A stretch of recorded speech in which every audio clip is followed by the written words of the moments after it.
Rowdy Owen Roddy, the head striking coach for one Conor McGregor. Big fight coming up for them. Of course, the biggest fight in MMA history. Everyone is so excited to have these cast of characters back in our lives. So let's talk to Owen right now, who's joining us on the phone. Owen, how are you?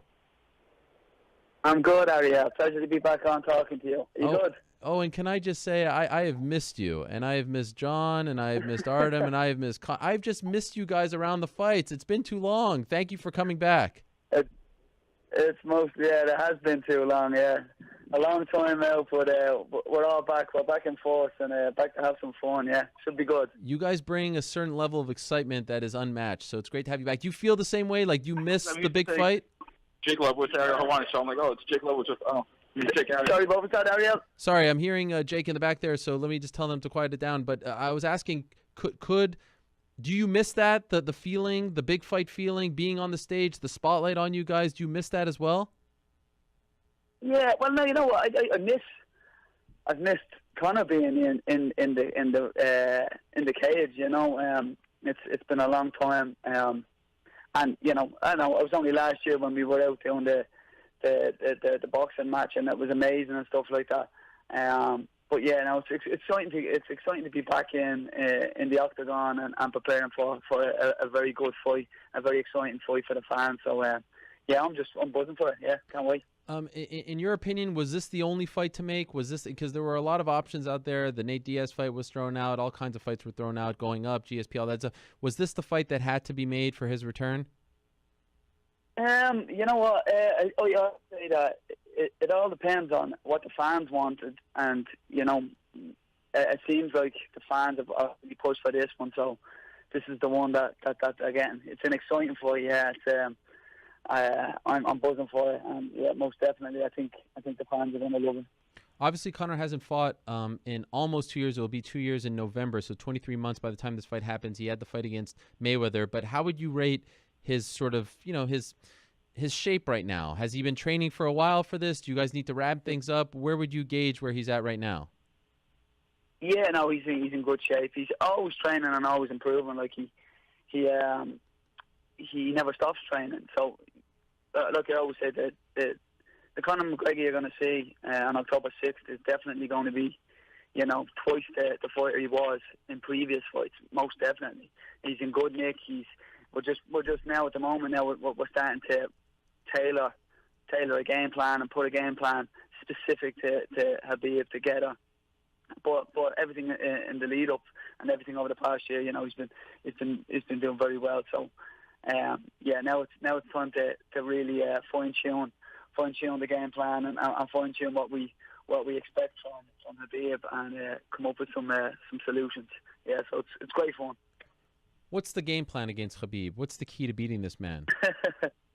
You know, I can't be giving away anything now, Ariel, but you know what, he can be hit.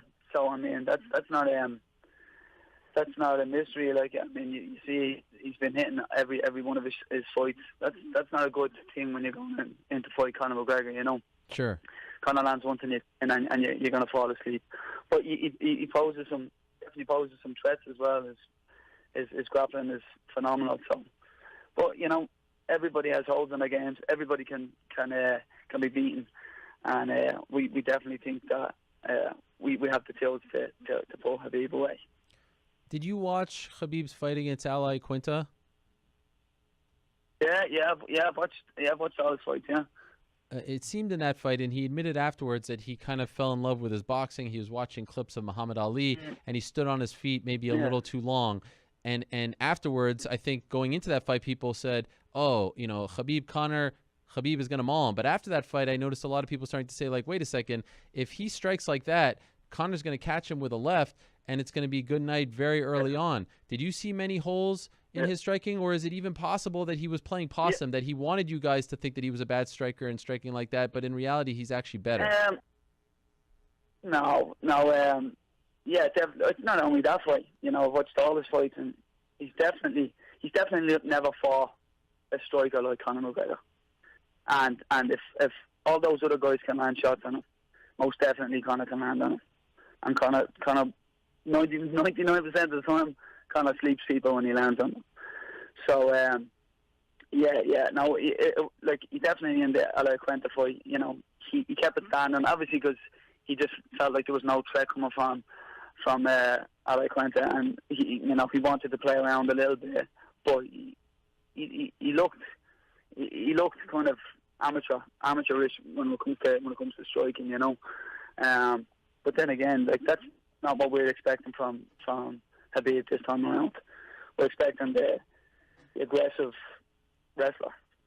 Okay, So that's what we're preparing for. Every fight starts standing, right? And if you think his striking is amateurish, would you say your confidence is very high going into this? Yeah, well, I definitely think Conor's going to land on him, most definitely. Yeah, and it's just whether he's going to be standing after those shots. And I always say, I said in every single fight, like, when Conor lands, either you're asleep or it's only a matter of time before he lands again, and then you're asleep. So it's not a good night for most people. You know what I mean? Considering how you feel about his striking and what other people have said about his striking, do you feel like this is perhaps an easier challenge than Nate or Eddie Alvarez? Guys who have been sort of celebrated for being strikers and a little more dangerous on their feet than they are on the ground. Like, is it possible that this is actually an easier task in your mind? No, definitely. Like, you have to say Khabib, he is where he is because of. It's not just that he's a wrestler. That's his forte, and that's where he's the best. But he's good everywhere. But I just believe that. It doesn't matter who I see Conor going in against. I always back Conor. I still think he's just ahead of the game when it comes to his ability in there. It's not an easier match than any of them. He poses, very serious threats. But with the right game plan, we can go in there and get the job done. Definitely. Wanted to ask you a similar question that I asked Javier Mendez, who's just on right before you, who of course is Khabib's coach.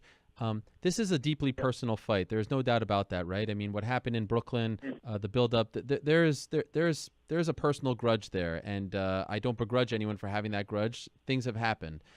Do you guys as a team ever sit down and talk about that, about not letting emotions get the best of us, sticking to the game plan, not getting too fired up? Or at this point, is Conor who he is, and you just have to accept it, and he's going to react the way he wants to react?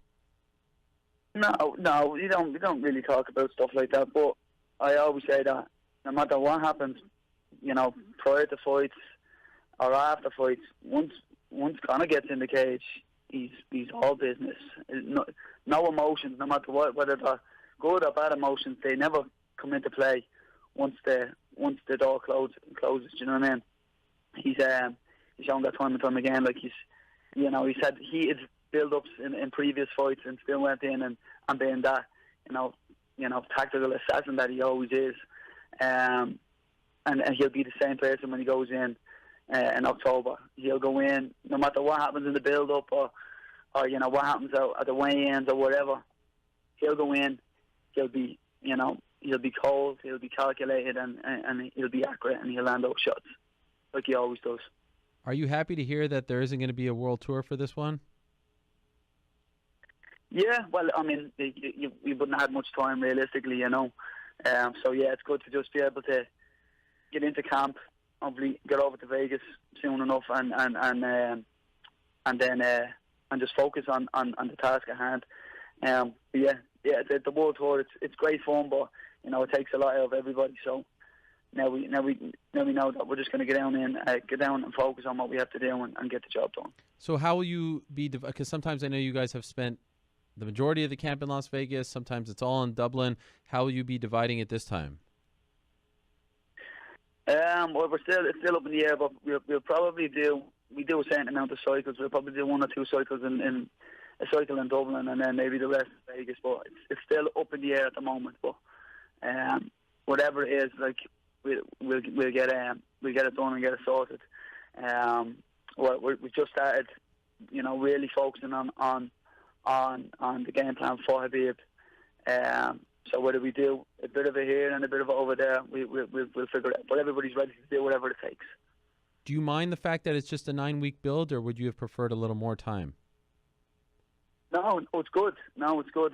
Straight in, focus on it. Like, I mean, it's it'd have been different if Conor was out or anything like that. Yeah, you would like more time, but he's been training for a long time now.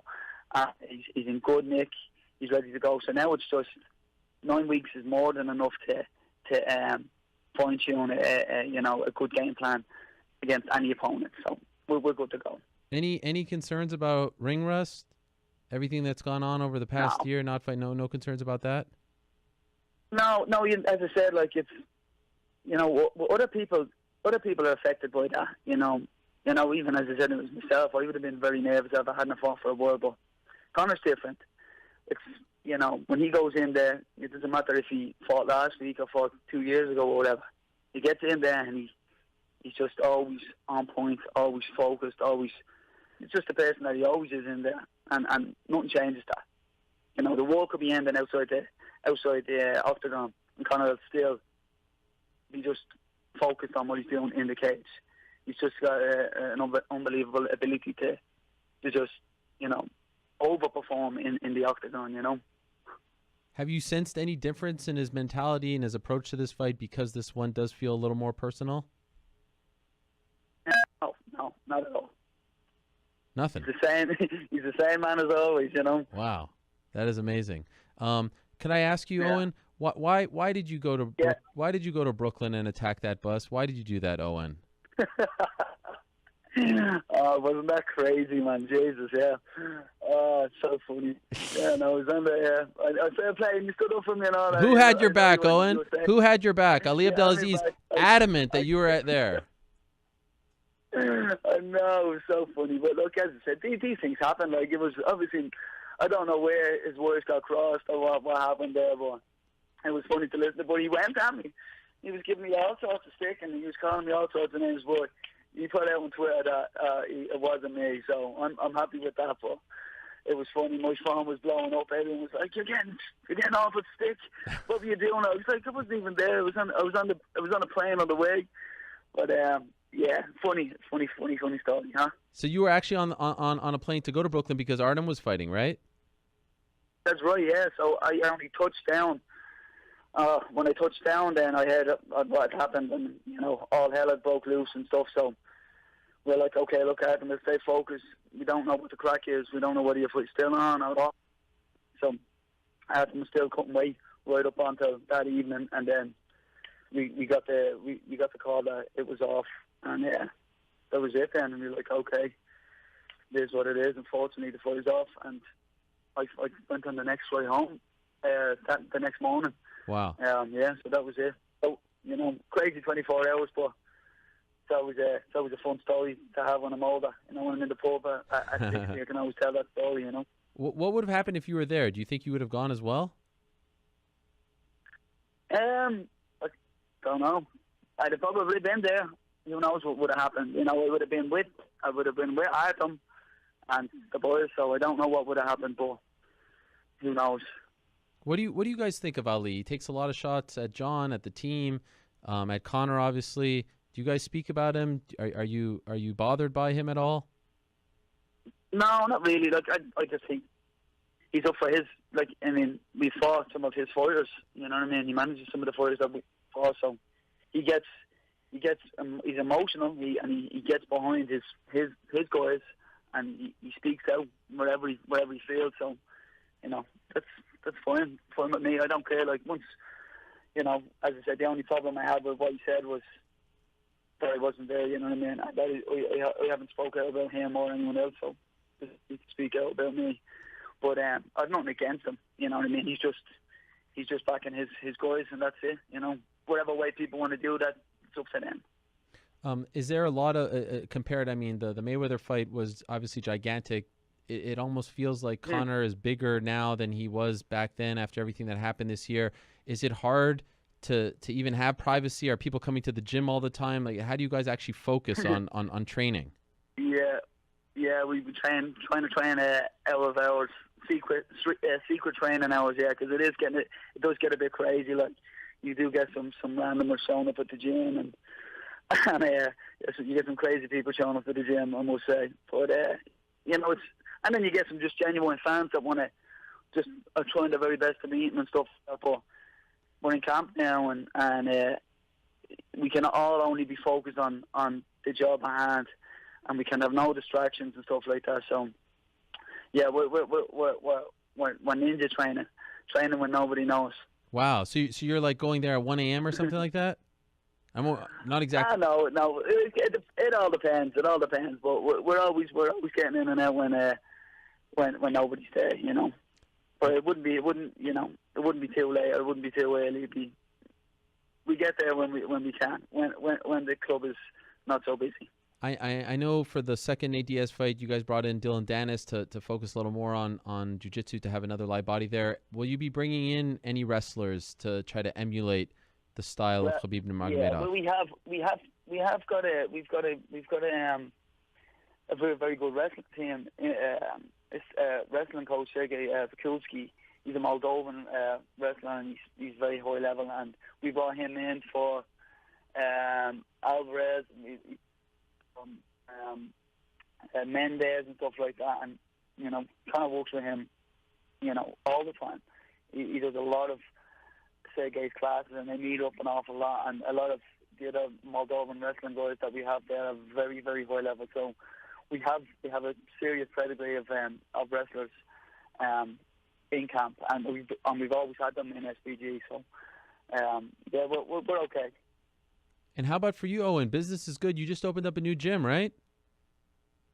That's right, yeah. So I finally moved down my small little 1,000 square foot gym, and I'm into like 7,000 square foot. So it's a big gym, 2 floors, and you know we finally have changing rooms and showers and stuff. So we're moving up in the world. Wow. But, yeah, no, I'm just happy. New gym, lots of new members, bringing up, you know, new and up and coming fighters and stuff like that. So I'm excited, you know.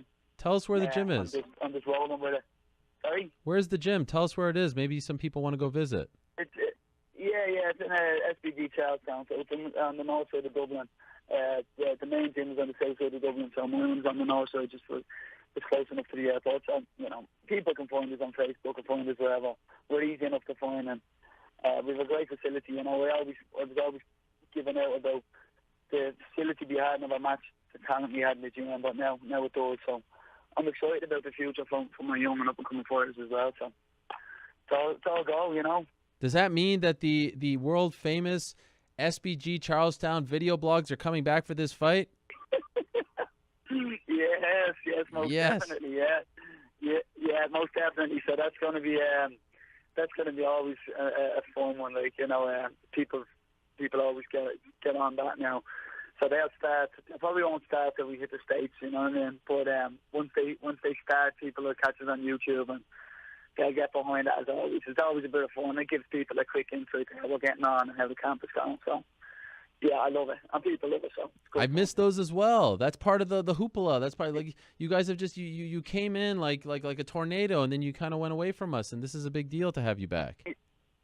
And no, we got to keep us hungry for it. You know what I mean? So give us a little bit of, but you know, at the end of the day, all of that, you know, that's great fun and stuff like that, and the vlogs and all are great and stuff like that. But you know, we have a task at hand, and the main focus for everybody is to go in and execute the game plan that we think will obviously be Khabib, and yeah, that's what's more important than anything else, and that's what we're all focused 100% on, you know. So I'm excited about it. Okay, last thing for you, Owen, and again, thank you so much for the time. I really appreciate it. Your team has a great reputation of nailing your predictions. Could we get an Owen Roddy prediction for this fight? Yeah, I suppose. Yeah, like, I mean, I always say the same thing. I think kind of lands on the chin and puts him to sleep. You know, I'll always give, you know, his opponent the benefit of the doubt, because, you know, some people are tough and some people can take more shots than others, but it's only a matter of time. So I think if Conor lands in the first, you know, early, it could be done in the first. But you know, if he doesn't, once he lands on the chin, you'll all see it in Khabib's face. Once he lands, it'll be lights out either immediately or shortly after it. You know. So you're expecting a first round finish? I'm expecting a KO. Yeah, most definitely. Whether it's the first or the second, I don't know, but I would predict that he's gonna flatten. Wow, before the third. Yeah, I would think so. I definitely think Conor's gonna land, quick enough. It's just how it deals with being here, and how he copes, and I just don't see. I've seen it many times before. Not many people can take the shots. Very, very few. I don't think Khabib can take them either. I don't know how you hold up the mitts and not have them fly off your hand. But they do sometimes. Yeah, they do. they do sometimes, yeah. But no, it's not only the power, it's the accuracy, it's the time, and it's everything. People have powerful strikers, and kind of Khabib has been hit by some powerful people and stuff like that, and been rocked and stuff. But yeah, they're powerful strikers, but they're not as accurate as Conor. They don't have the timing. They don't have the speed. Like Conor has it all. So it's just it's a very, very tough task for anybody to get in there against Conor. I don't see him lasting. Dare I say it's the perfect combination of precision meeting power and power meeting speed. Most definitely, yeah. That's it, yeah. Okay, I lied. Sorry, Owen. Can I just leave you on this? You're a hard guy to reach. So Yeah, I just want. do your thing, man. Okay, last thing. Was there any part of you over the past year, Owen, that was thinking to yourself, here I have this amazing fighter, this guy who is a legend in the making, who made history, double champion, and I'm worried that it is slipping away. The thing at Bellator, the thing in Brooklyn. I'm worried that distractions are getting the best of us and that we're not going to be able to fulfill our greatness. Was there any part of you that was worried at any point over the past year? I don't know. No, you know what? I think you have to realize, like, Conor is that person. He's extreme in the cage. We talk to extreme outside the cage as well. He acts. He does what he says he's going to do, and whether he feels, he'll always back himself, and he'll do things straight off the bat and then think later. But like, that's what people love about him. That's why he goes in and does these amazing things in the octagon, because he is that type of person. And yeah, some things happened outside the cage, and but like it's all sorted. It's all in the past now, and we're moving forward again. I don't worry too much. I know Conor's well capable of doing what he does, and I think that when we get back into the cage, it's going to be just back to normal, back to home, I suppose. You know what I mean? And he'll go in, he'll do his thing, and then we're on to the next chapter, which is who knows what's next. You know what I mean? Yeah, already George St. Pierre is talking about Conor. He did so earlier today. But next up, of course, is October 6th, Las Vegas, the return of Conor McGregor against Khabib Nurmagomedov, the biggest fight in MMA history, in my opinion. So great to have you guys back, Owen. Good luck in training. Good luck on the road to October 6th, on the road to Las Vegas. And again, thank you as always for coming on the show and giving us some time. We sincerely appreciate it. Nah, it's a pleasure. Thank you, Ariel. All the best, man. Thank you. All right, we'll talk to you soon.